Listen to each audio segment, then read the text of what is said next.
So to continue where I was, notice we had just started from the present, that one sentence presentation of the basic idea, women's rights. Then we went on to, very succinct 2 or 3 sentence descriptions of each document. Then we moved from those descriptions to the presentation of the sort of your what we call problématique, or your main question.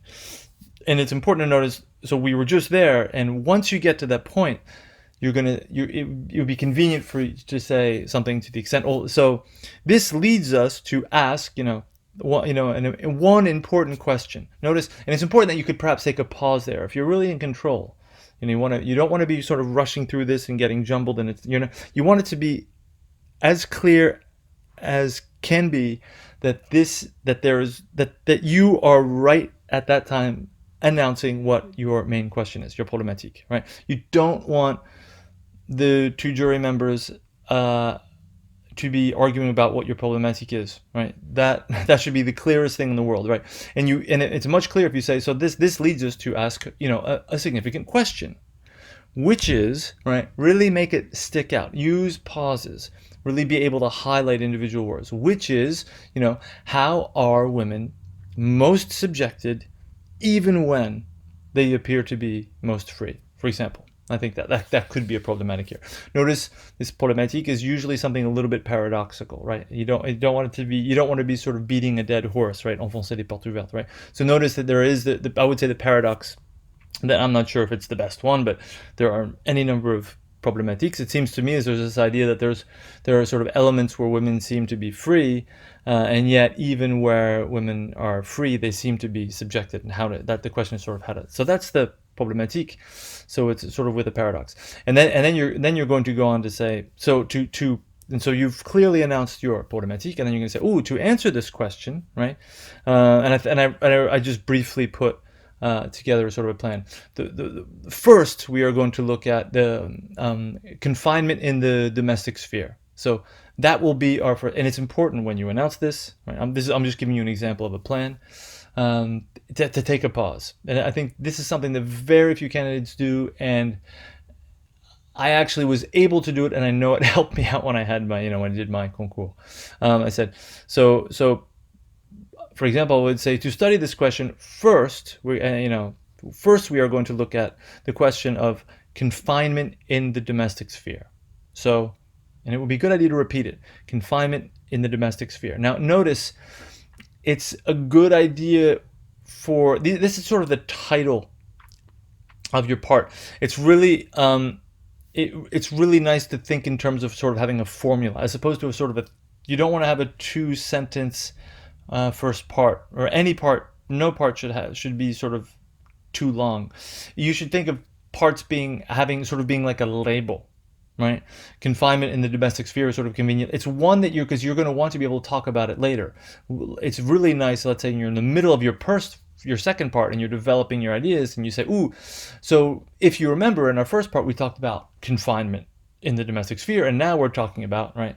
So it's really nice to have like a little label, right? It's sort of like a name that you can very conveniently sort of invoke, everything you talked about before without getting bogged down in explanations. You can see how it should be sort of a very easy to kind of say where you're going and where you have gone, right? So once again, try to come up with a formula for the title for each part, right? Sort of a convenient formula that you're going to remember yourself, right? That you're not going to kind of have to search for. And I would say perhaps you can repeat it. I think a very good idea to repeat it and to have a significant pause after you talk about each part. And then it's nice to sort of suggest that there is sort of a relationship between these parts, And you could say, for example, so the first part is about confinement of the domestic sphere, but then we will go on to look, on the larger scale of things, the more political scale, and we're going to notice, then we're going to talk about our next part, our second part, which will be about the lack of freedom in what are apparently political liberties. So once again, it's sort of a paradox, lack of freedom of political liberties, right? So that's our second part, right? And then moving on to our third part, right? Which there, we notice that this once we get in this political element, the whole idea of speech and freedom is really important, and we are going to look at the way in which these documents present this question. This third thing that we're going to study is going to be sort of what we can see is the control. How is freedom of speech and for women controlled? How does power control the freedom of women's speech, right? So once again, that's sort of a paradox, and that will be our third part. So you see that. So that is really the method for an introduction, and hopefully you'll be able to stick to that, right? And as you see, it's really important to really kind of clearly have like a convenient formula for these parts, and be able to have a really well marked pause at the end of each part, and then you go to do your actual analysis. Now, as far as the analysis is concerned, what is important to do?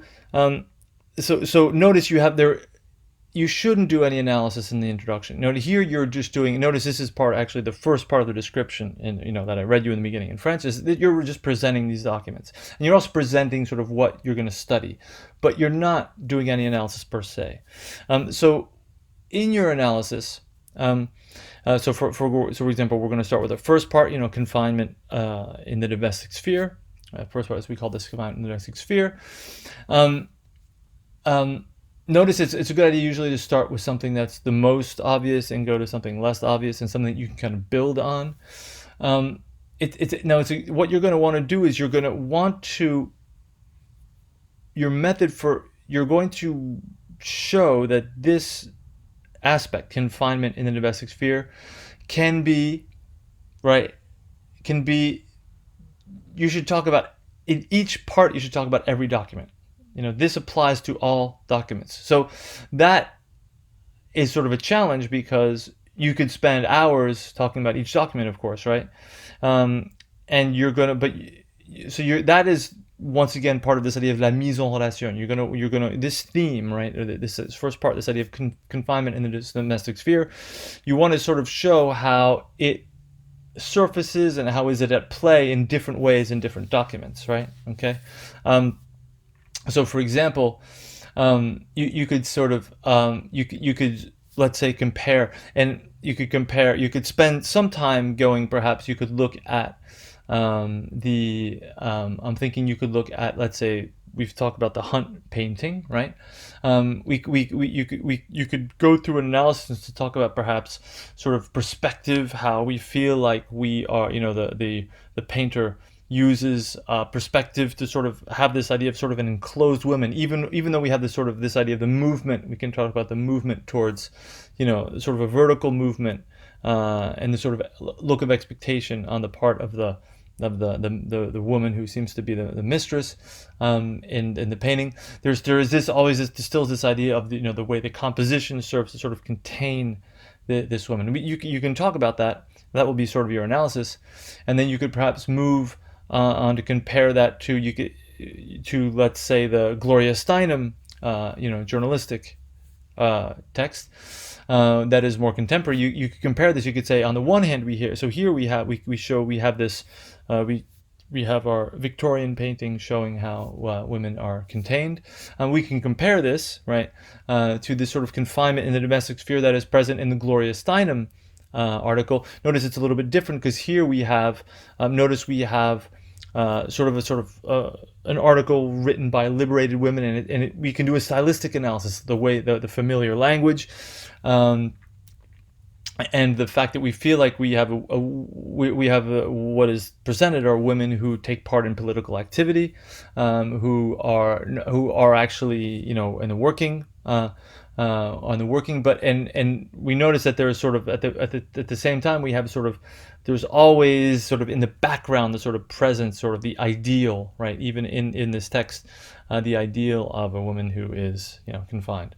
So, but it's important that you at this point that you're not going to spend 5 minutes talking about only the painting or only the text. The juggling act is to talk about specific. You're going to want to quote the text. Now, I'm not doing it here, I'm giving you an idea, but you're going to want to quote the text, you're going to want to talk about the style of the text, and it's very important for you to sort of compare. Notice we're talking about the style. You could say that let's say the Hunt painting, you could say that the style is very kind of controlled and well mannered. There aren't sort of, the lines aren't flowing, and that sort of reflects the sort of the more Victorian ethos. Whereas in the Gloria Steinem article, we get the feeling that we have another perspective. We have confinement looked from without. This is clearly the language of a woman who is not confined, who is just describing, parenthetically, these minor characters of women who are. So that shows that really here the difference between, let's say, we have a sort of article written in the 60s. This is really a part of the women's liberation movement, and here you can see it's really important to place your documents within the historical context. You said this makes sense because here we have an article written by, what is really, we have a feminist, a liberated woman who's writing in a sophisticated, New York magazine, and we can compare this to a different perspective that is offered by, first of all, it's a male painter in a sort of Victorian society, and this is sort of before, you could perhaps mention the fact that women don't have the right to vote until 1917, and you said this is kind of reflected in the way women are presented in both documents, right? So you see, it's really important to do two things to talk. I would say sort of stylistic elements, right? Okay. Looking at the sort of I talk about the way the line, the sort of the way that something is painted, and also you very often we're going to be talking about sort of language, and you're going to want to make specific observations, but you're not going to want to get, you don't have really the leisure to really pick apart a sentence and spend 3 minutes picking apart a sentence, but you want to pinpoint something specific. You want to quote and show point to specific examples in the paintings and in your videos and your texts. You want to quote, and you want to sort of briefly make a point, and it's important to sort of put that into relationship to sort of I would say the cultural setting. That's really how you can bring to bear the things that we talked about, in the other videos, given the sort of the cultural background. That you should always sort of that sort of anchors what you're saying, and it makes it a lot more credible. Otherwise, what you're saying is kind of floating into space. So I hope that's a difficult thing to do. That's why you need to really kind of practice doing it, right? And you're not going to want to be reading. You're just going to have a few notes. You're just going to you're going to say a few key words to sort of guide you through each part. And it's okay if you hesitate and you don't finish a sentence and you come back and correct what you said. That's as long as you are not lost and you have a sort of a general, you're going to sort of have an outline. You're going to have a plan. You're going to announce what your plan is, and you're going to kind of follow it from the beginning to the end. Now, what's important also is, so you're going to have 3 parts, right? So it's important that once you get through, for example, it's important for you to say, for example, when you start, let's say your first part, say, so now to begin our first part. Really, this is what we call signposting. Il faut vraiment baliser.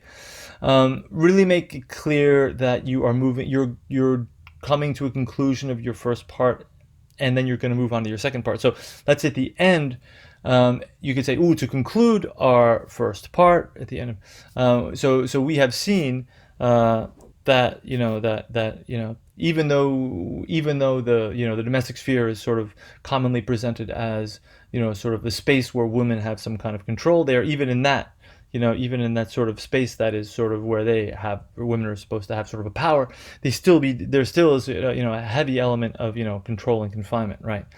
You could say, and this actually leads us to our second part, right, which is actually about the lack of freedom in the political sphere. So you see there's sort of you're showing development in relationships, right? And so it's important for you to say, so this is our second part, which is, and you give the title, right? Okay. And so it's really nice if you have sort of a conclusion and then you lead that. That's kind of how you can kind of make I would say I don't want to say smooth, but you want to make a transition that shows that you have, each part is like a little miniature dissertation in a sense, or a little. Each part is its own development, and it's contained, right? You've done a full analysis of confinement in the domestic sphere, and you've concluded it, and you're going to sort of use that, right? And you're going to use what you have concluded in the first part to build on that in your second part, right? And so it's really important that you say, so we have come to this conclusion about the domestic sphere, but this leads us to ask questions about how these we can compare this with what happens in the public sphere. So that leads us to our second part, right, which is lack of freedom and political liberty. So politics is really, we're talking about more about the public sphere.